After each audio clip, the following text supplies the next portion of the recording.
ఇప్పుడు మరి గసంటోల్లో కోటేస్తే బరాబర్ గదే పని అవుతుంది. రౌడీ షీటర్లు, మరి నేర చరిత్ర కలిగిన వాళ్ళు, ఇవాళ ఇష్టం వచ్చినట్టు బెదిరింపులకు మాత్రమే నమ్ముకొని బతికేటోళ్ళు, వాళ్ళని గెలిపిస్తామా? హైదరాబాద్ లాంటి మహానగరంలో, చైతన్యం ఉన్న నగరంలో ఆలోచించండి. ఈ గూండాలను, హఫ్తా వసూలు చేసేటోళ్ళను ఎక్కడ పెట్టాలనో అక్కడ పెట్టకపోతే నష్టపోయేది మేము కాదు, మీరే నష్టపోతారనే మాట నేను గుర్తు చేస్తా ఉన్నా. ఇవాళ జూబ్లీ హిల్స్లో జరుగుతున్న పోటీ ఏదైతుందో రెండే దీని మీద జరుగుతున్నది. కారు కావాలన్నా, బుల్డోజర్ కావాలన్నా ఆలోచించుకోండి. కారు కావాలంటే బీఆర్ఎస్ కోటేయాలి.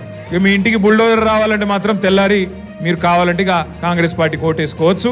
వాడు బుల్డోజర్ పంపుతాడు, తర్వాత మమ్మల్ని అనకూడదు. ఎందుకంటే కత్తి ఒకనికి ఇచ్చి యుద్ధం ఇంకోని చేయమంటే ఆడికెళ్ళి చేస్తాం.